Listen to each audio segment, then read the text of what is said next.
অনেক দিন পর বেশ লাগছে বন ভ্রমণ।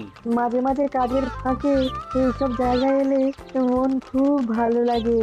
শুদ্ধ বাতাস, মাটির সোনা গন্ধ, পাখির কলতান, আহা।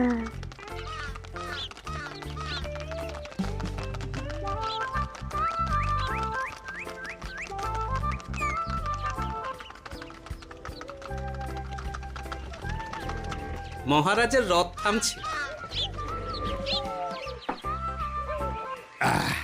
আমরা এইখানে বসে আজ রাজকার্য পরিচালনা করব।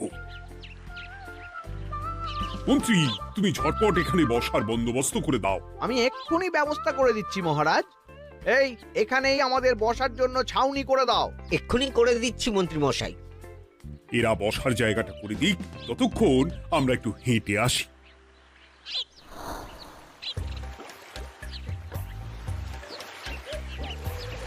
সকালবেলা হাঁটা শরীরের পক্ষে খুব ভালো মহারাজ।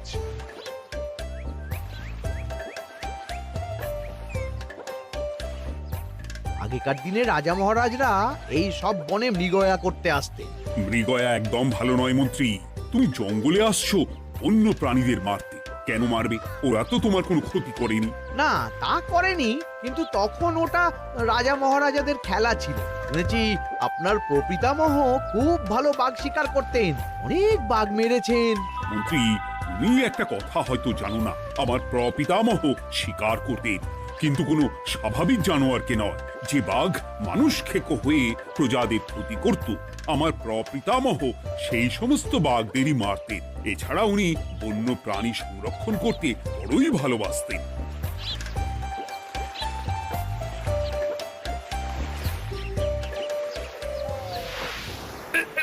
উফ, এটা আবার কি? এই এটা আবার কোথা থেকে উড়ে এলো? কোথাও তো ঝড় হাওয়া কিছুই নেই।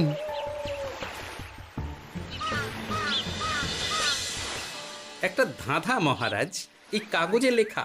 ধাঁধা? পড়ো দেখি। জোয়ার ভাটা প্রভুর খেলা, ভাটা হবে হলে বেলা। ভাটা হলেই দেখা যাবে লাল রঙের এক পাথর পাবে। নদীর ধারে গর্ত করে যত্নে সাজাই কলস ভরে। হেথায় হোথায় ছড়িয়ে যাহা, অন্ধকারে জলে তাহা। ঢুকলে চক্ষু ঝলসে যাবে, হাতের কাছে ঘন্টা পাবে। ঠিক ঘন্টা বাজলে পরে পড়বে ঝরে থরে থরে। ঘন্টা যদি হয় ভুল, যেন তুমি হারাবে কুল। ঠিক ঘন্টা চিনতে হলে নকশা দেখো চক্ষু খুলে। সিন্দুক দেওয়ালে হাত দাও, আসল ঘটনা জেনে নাও। ওরে বাবা, খুব দীর্ঘ ধাঁধা। তা মন্ত্রী, তুমি কিছু বুঝলে? এটা একটা গুপ্তধনের নকশা। এর মধ্যে গুপ্তধন কোথায় আছে তার একটা ধারণা দেওয়া আছে। গুপ্তধন? ওটা আমাকে পেতেই হবে, পেতেই হবে। দেখি দেখি একবার কাগজটা দাও। গোপাল, কাগজটা আগে আমার হাতে দাও, দেখি ভালো করে। এখন নদীতে জোয়ার চলছে গোপাল। একটু পরেই ভাটা শুরু হবে। হ্যাঁ, ভাটা না হলে কিচ্ছু বোঝা যাবে না। এখানে স্পষ্ট লেখা আছে, ভাটা হলেই দেখা যাবে লাল রঙের এক পাথর পাবে। তার মানে আমাদের ভাটা হওয়া পর্যন্ত অপেক্ষা করতে হবে। না, সময় নষ্ট না করে ধাঁধাটার সমাধান করতে শুরু করি। ভাটা হলে একটা লাল রঙের পাথর দেখা যাবে, এই পর্যন্ত পরিষ্কার আছে। বুঝতে হবে ওর পর থেকে। পড়ো গোপাল, চলো আমরা সবাই বুদ্ধি লাগাই। নদীর ধারে গর্ত করে যত্নে সাজাই কলস ভরে। এটার অর্থ, ধাঁধাটা মাথায় বসিয়ে নিয়েছি, এবার কে কি বলবে সেটা শুনতে হবে। চলো গোপাল, আমরা ধাঁধা যেমন যেমন বলেছি তেমন তেমন ভাবেই চলি। চলুন মহারাজ, এখন আমাদের দেখতে হবে লাল পাথর। কোথায় আছে লাল পাথর? চলো চলো সবাই, চোখ কান খুলে আমরা নদীর পাড় ধরে হাঁটি। আমি একটু তফাতে হাঁটি। গুপ্তধন আমাকে একা পেতে হবে। ভাটা হলেই দেখা যাবে লাল রঙের এক পাথর পাবে। আমাকে চোখ কান খোলা রাখতে হবে। লাল পাথর, নদীর চড়ায় লাল পাথর দেখতে হবে। লাল পাথর, লাল পাথর। ওটা কি? এই তো লাল পাথর, লাল পাথর। ওরা অনেকটা এগিয়ে গেছে, ওদের আমার দিকে নজর নেই। এই সুযোগ একা একা গুপ্তধন নিয়ে পালাবো। আহ, এ- এ।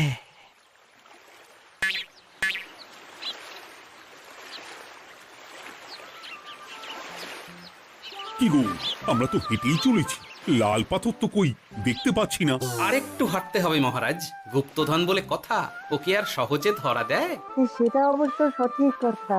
আচ্ছা, আমরা সবাই তো আসছি হেঁটে হেঁটে, মন্ত্রী মশাই গেলেন কোথায়? ও কি যে ঘটে! সত্যি তো, মন্ত্রী কোথায়? ও সেনাপতি, মন্ত্রীকে দেখেছো? কই না তো মহারাজ। তাহলে কোথায় গেলেন মন্ত্রী মশাই? এই জঙ্গলে বাঘ ভাল্লুক আছে, শেষে কিনা বাঘে নিল। হায় হায় হায়, মন্ত্রী গিন্নির কাছে আমি কি মুখ দেখাবো? হুম, বাঘ ভাল্লুকের পেটে যাবার লোক তো মন্ত্রী মশাই নন। ও গোপাল, কি ভাবছো?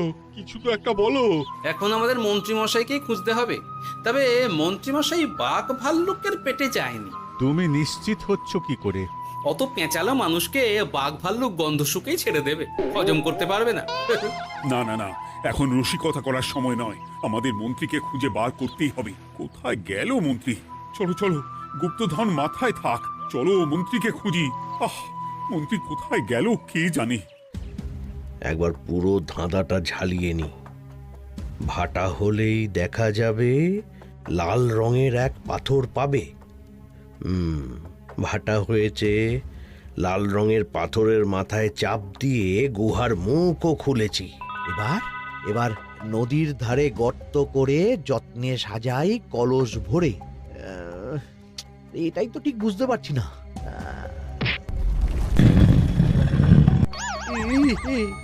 এই রে, এবার কি হবে? হ্যাঁ, মহারাজ, কোথাও একটা আওয়াজ হলো। এই, আওয়াজটা কোন দিক থেকে হলো? চলুন সামনে এগিয়ে যাই। আমার মনে হয় আওয়াজটা সামনের দিক থেকে এলো। আমারও তাই মনে হলো। তবে কি মন্ত্রী মশাই লাল পাথরের হদিশ পেয়ে গেছেন? আমাদের চোখে পড়লো না, অথচ মন্ত্রী মশাইয়ের চোখে পড়ে গেল। আসলে আমরা কথা বলতে বলতে গেছি, তাই নজরে পড়েনি। মন্ত্রী মশাই একা একা আমাদের পেছন পেছন আসছিলেন। উনি ইচ্ছে করেই আমাদের পেছনে পেছনে আসছিলেন। নিজে একা গুপ্তধন নিয়ে যেতে চেয়েছিলেন, এখন কোথায় আছেন কে জানে।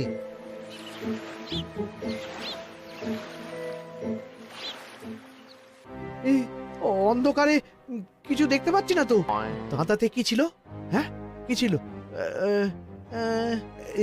হেথায় হোথায় ছড়িয়ে যাহা, অন্ধকারে জলে তাহা, ঢুকলে চক্ষু ঝলসে যাবে, হাতের কাছে ঘন্টা পাবে। পেয়েছি পেয়েছি, ঘন্টাটা পেতে হবে। ঘন্টা। ভাটা হলেই দেখা যাবে লাল রঙের এক পাথর পাবে, নদীর ধারে গর্ত করে যত্নে সাজাই কলস ভরে, হেথায় হোথায় ছড়িয়ে যাহা, অন্ধকারে জলে তাহা, ঢুকলে চক্ষু ঝলসে যাবে, হাতের কাছে ঘন্টা পাবে। ঠিক ঘন্টা বাজলে পরে পড়বে ঝরে থরে থরে, ঘন্টা যদি হয় ভুল যেন তুমি হারাবে কুল। ঠিক ঘন্টা চিনতে হলে নকশা দেখো চক্ষু খুলে, সিন্দুক দেওয়ালে হাত দাও, আসল ঘটনা জেনে না। এবারে ভালো করে ঠান্ডা মাথায় ভাবতে হবে। ভাটা হলেই দেখা যাবে লাল রঙের এক পাথর পাবে। সেই লাল পাথরটাই তো খুঁজে পাওয়া যাচ্ছে না, অথচ মন্ত্রী মশাই খুঁজে পেলেন। আওয়াজটা কোথা থেকে আসছিল? এই কাছে পিঠে এই কোথা থেকে আওয়াজটা আসছিল।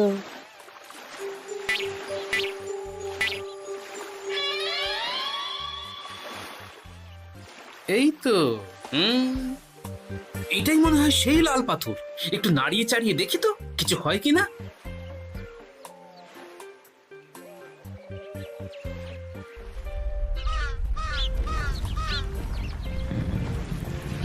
এই তো, কাজ হয়েছে। এই তো সুড়ঙ্গ। আপনারা নিচে নামুন। আপনারা কি দেখছেন সেটা বলবেন মহারাজ। সবাই যদি নেমে যাই, যদি কোনো কারণে সুড়ঙ্গের মুখ বন্ধ হয়ে যায়, তাহলে আর আমরা বাইরে বেরোতে পারবো না মহারাজ। গোপাল ঠিকই বলেছে, আমরা দুজন বাইরে থাকি। মহারাজ আর একটা কথা, কোনো ঘন্টায় হাত দেবেন না, মনে আছে তো? ঘন্টা যদি হয় ভুল, যেন তুমি হারাবে কুল। ওরে বাবা, এই বয়সে আর কুল হারাতে চাই না। ঠিক আছে, তোমার কথাই অক্ষরে অক্ষরে পালন করব। দেখি এই সুরঙ্গে মন্ত্রীমশাইকে দেখতে পাই কিনা। চলুন মহারাজ, সুরঙ্গে নামি। সবাই সাবধানে নামো।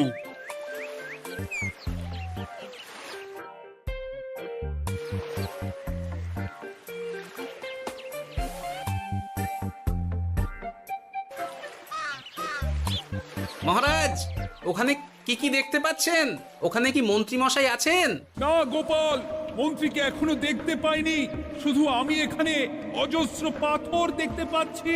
পাথরে পাথরে ছয়লাভ, ছোট বড় অজস্র। পাথরগুলো বড় অদ্ভুত, কিরকম কিরকম মানুষ মানুষ গড়ন। লম্বা বেঁটে হরেক রকম। মানুষ মানুষ গরম, সেটা কি রকম? আর কিছু? কোনো কলসি কি দেখতে পাচ্ছেন? কলসি তো দেখতে পাচ্ছি না। মহারাজ, কলসি থাকতেই হবে, কারণ ধাঁধায় লেখা আছে নদীর ধারে যত্ন করে যত্নে সাজাই কলস ভরে। গর্তটা আসলে হলো সুড়ঙ্গ, কিন্তু কলস। মহারাজ, মহারাজ, এইদিকে এইদিকে একটা কলসের মতো কি যেন আছে। এইদিকে আসুন, এদিকে এদিকে। হ্যাঁ গোপাল, দেখতে পেয়েছি। এবার আমি যেরকম যেরকম বলবো সেই রকম সেরকমই করবেন। আমি বিজ্ঞানীকে নদী থেকে জল তুলে পাঠিয়ে দিচ্ছি। পাত্র কোথায় পাবে? আমাদের জল খাবার যে পাত্র আছে সেটা আনতে লোক পাঠাচ্ছি। ঠিক আছে। শুধু একটা কথা বলছি, আপনারা কেউই সুড়ঙ্গের ভেতরে কোনো কিছুতে হাত দেবেন না। কেন গোপাল? সব পরে বলবো, এখন আমি যা বলছি সেটা শুধু মনে রাখুন। সুড়ঙ্গের ভেতরে কিছুতে হাত দেবেন না। ঠিক আছে। প্রহরী, তুমি যাও, যেখানে আমাদের বসবার আয়োজন করা হয়েছে সেখানে গিয়ে একটা জলের পাত্র নিয়ে নদী থেকে জল ভরে নিয়ে এসো। গোপাল, মন্ত্রীমশাই কোথায় গায়েব হয়ে গেলেন? কোথাও গায়েব হয়ে যাননি বিজ্ঞানী, কোথাও গায়েব হয়ে যাননি উনি। উনি ওই সুড়ঙ্গের ভেতরেই আছেন। কিন্তু কেউ তো ওনাকে দেখতে পাননি। সম্ভবত পাথর হয়ে আছেন। এখন কিভাবে পাথর হয়েছেন সেটা তো আমি বলতে পারবো না। সবটাই স্বপ্নের মতো লাগছে। ঠিক যেন স্বপ্নের মতো লাগছে। এই জীবনে সুরঙ্গ দর্শন হয়ে গেল। আমাদের পাতাল প্রবেশ। পাতালে আসিয়া আমি মনে মনে বলি, গুপ্তধন নিয়ে আমরা যেন সৎ পথে চলি। তোমার এখনো কাব্য আসছে সভাকবি? আসছে মানে কাব্যের সাথে আছে রোমাঞ্চ, করছে গা শীত, হচ্ছি আমি অধীর। মহারাজ, জল দিয়ে বিজ্ঞানীকে পাঠাচ্ছি। কি করতে হবে বিজ্ঞানীকে সব বলে দিয়েছি। তুমি ভেতরে আসবে না? আসবো ঠিক সময়ে। এখন আমি যেমন যেমন বলবো আপনি ঠিক তেমন তেমন করবেন। ঠিক আছে। বিজ্ঞানী, যেমন যেমন বললাম ঠিক তেমন তেমন ভাবে কলসিকে জল দিয়ে পরিষ্কার করবে। মনে রেখো, ধাঁধায় আছে কলসি সাজাই যতন কর। তুমি একটা কথা মনে রেখো বিজ্ঞানী, কোথাও হাত দিও না কিন্তু। ঠিক আছে গোপাল, তোমার উপস্থিত বুদ্ধির তুলনা নেই। আমি যাচ্ছি গোপাল। সাবধানে সাবধানে। মহারাজ, বিজ্ঞানী যাচ্ছে। সাবধানে নামো, সাবধানে। মহারাজ, কলসিটা কোথায়? ওই তো, একটু সাবধানে যাও।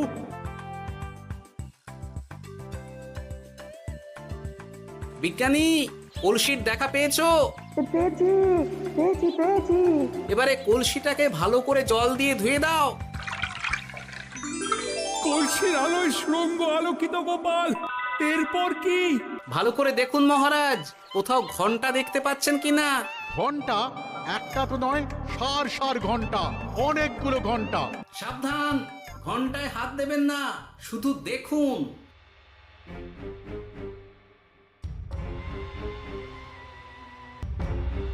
মহারাজ, আমরা গুপ্তধনের খুব কাছে চলে এসেছি। তাই নাকি? কি মজা কি মজা, এবার খাবো ক্ষীরের গজা। আহ, সভাকবি চুপ করো, এখনো আমরা গুপ্তধন পাইনি। আমার মুখে দাঁড়িয়ে সবগুলো তারা আঁকা। বিজ্ঞানী, কোনো ঘন্টায় চাঁদের নকশা করা আছে কি? একটু দেখে বলো না। আমি আতস কাজ নিয়েই দেখছি, সব ঘন্টাতেই তারা আঁকা। খবরদার, কোনো ঘন্টাকেই ছোঁবে না। ঠিক আছে, কোনো কিছু না ছুঁয়ে আমি দেখছি। পেয়েছি গোপাল, চাঁদ আঁকার ঘন্টা পেয়েছি। ওই ঘন্টাটা বাজাও, বাজাও।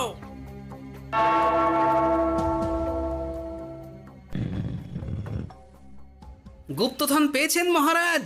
বাঁচাও, বাঁচাও, বাঁচাও।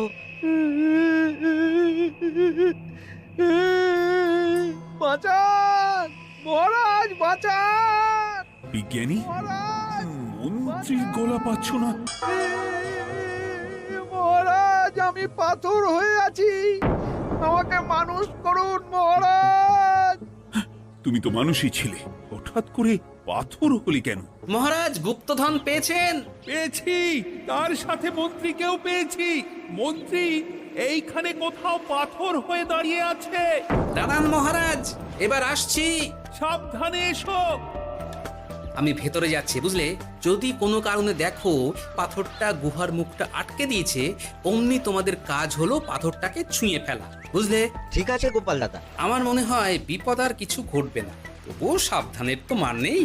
ঠিক আছে, তুমি নিশ্চিন্তে ভেতরে যাও। বাঁচাও, আমাদের বাঁচাও, আমাদের সবাইকে মানুষ করুন। আমাকে মানুষ করুন মহারাজ। আপনাকে তো মানুষ করা হবে মন্ত্রী মশাই। আগে বলুন, আপনি পাথর হলেন কি করে? ও, মনে পড়েছে, ধারার শেষ লাইন, সিন্দুক দেওয়ালে হাত দাও, আসল খবর জেনে না। সত্যি গোপাল, তুমি না থাকলে এই এত কিছু আমাদের সবার কাছে অজানাই থেকে যেত।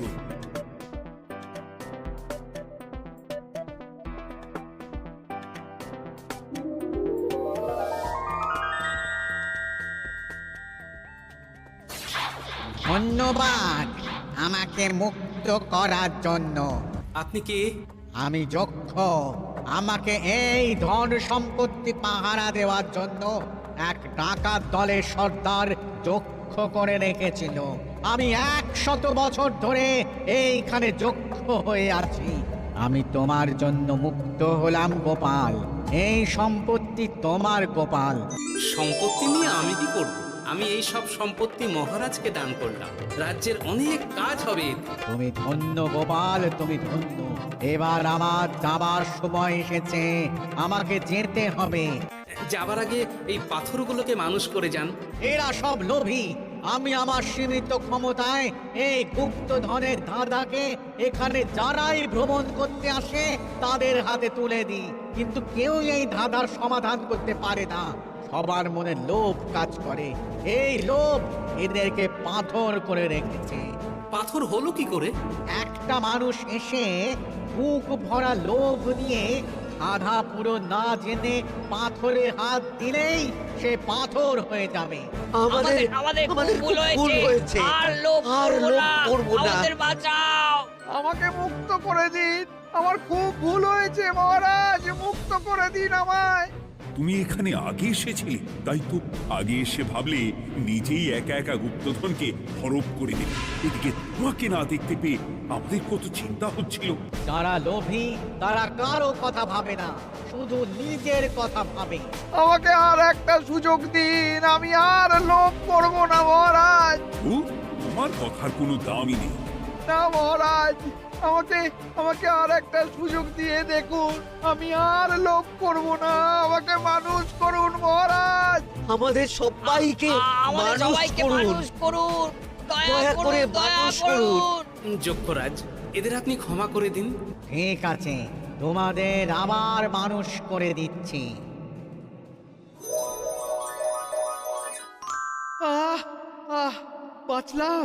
বাঁচলাম। এই রকম বারবার বাঁচা যাবে না, কিন্তু এবার সাপ ব্যাং যাই হবে না কেন ওইভাবেই থাকতে হবে, এই আমি বলে দিলাম। এবার আমার মুক্তি। মুক্তি নেবার আগে আরেকটা প্রশ্ন, যে ডাকাত সর্দার তার সম্পত্তিকে রাখার জন্য আপনাকে যক্ষ বানিয়েছিল, এই সম্পত্তি তো তাদের, আমরা তো নিতে পারি না। লোভ বড় খারাপ গোপাল।